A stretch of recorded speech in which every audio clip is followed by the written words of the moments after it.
Hello बच्चों, let's see the question. The question is which of the following is correct for normal human. इनमें से कौन सा statement जो है वो यहाँ पे करेक्ट है अबाउट नॉर्मल ह्यूमन। तो हम यहाँ पे एक एक करके सारे स्टेटमेंट को चेक कर लेंगे। तो हमारा जो यहाँ पे फर्स्ट स्टेटमेंट दे रखा है वो है कि pH of urine is around 8। तो ये जो स्टेटमेंट है वो हमारा यहाँ पे फॉल्स है या फिर इनकरेक्ट स्टेटमेंट है, क्योंकि यहाँ पे अगर हम लोग पीएच ऑफ यूरिन की बात करें तो यूरिन का जो पीएच होता है वो होता है 6।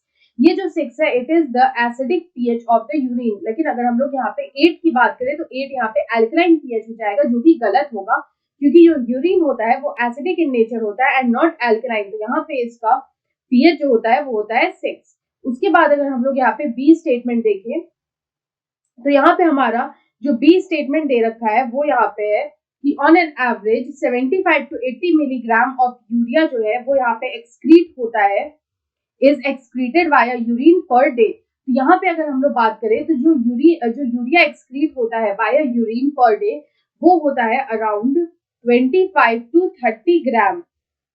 वो होता है around 25 to 30 gram urea per day जो है वो यहाँ पे हमारी बॉडी से एक्सक्रीट होता है वाया यूरिन। तो हमारा जो ये स्टेटमेंट है वो भी यहाँ पे हो जाएगा फॉल्स। उसके बाद हम लोग यहाँ पे अगर सी स्टेटमेंट देखें तो लिखा है कि presence of ketone bodies in urine is an indicator of diabetes mellitus.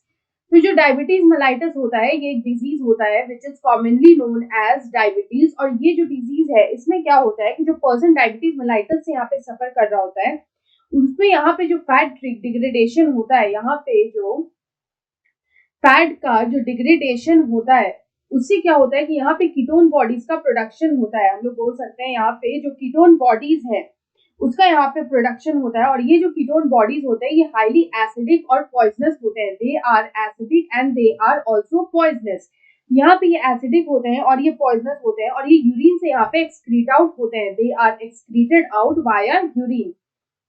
They are excreted out in urine. तो इस तरह से हम लोग प्रेजेंस ऑफ कीटोन बॉडीज के लिए बोल सकते हैं कि it is an indicative of diabetes mellitus. तो हमारा जो ये स्टेटमेंट है वो यहाँ पे ट्रू है। उसके बाद हमारा जो यहाँ पे लास्ट स्टेटमेंट दे रखा है वो है कि relaxation of smooth muscles of bladder and simultaneous contraction of the urethral sphincter causes release of urine. तो ये स्टेटमेंट भी हमारा यहाँ पे फॉल्स है, इसलिए क्योंकि जो स्मूथ मसल्स होते हैं उनका यहाँ पे होता है कॉन्ट्रैक्शन। तो हम लोग बोल सकते हैं कि यहाँ पे होता है contraction of the smooth muscles of the bladder.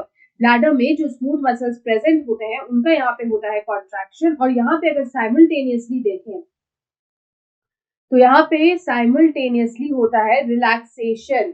यहाँ पे साइमल्टेनियसली रिलैक्सेशन होता है ऑफ द यूरेथ्रल स्फिंक्टर। जो यूरेथ्रल स्फिंक्टर होता है उसका यहाँ पे रिलैक्सेशन होता है और इसलिए तब जाके यहाँ पे जो है रिलीज होता है urine and hence release of urine. तो यहाँ पे जो स्मूथ मसल्स है उनमें यहाँ पे होगा कॉन्ट्रैक्शन और जो यूरेथ्रल स्फिंक्टर है उसमें होगा यहाँ पे रिलैक्सेशन। और इस तरह से फिर यहाँ पे यूरिन जो है वो रिलीज होता है। तो हमारा जो ये स्टेटमेंट दे रखा है वो भी यहाँ पे फॉल्स है। तो हमसे यहाँ पे बोला था कि कौन सा स्टेटमेंट यहाँ पे करेक्ट है। तो हम देख सकते हैं कि हमारा जो सी स्टेटमेंट है सिर्फ एक वही यहाँ पे ट्रू या करेक्ट स्टेटमेंट है। So option C is the right answer. I hope you understood it well. Best of luck.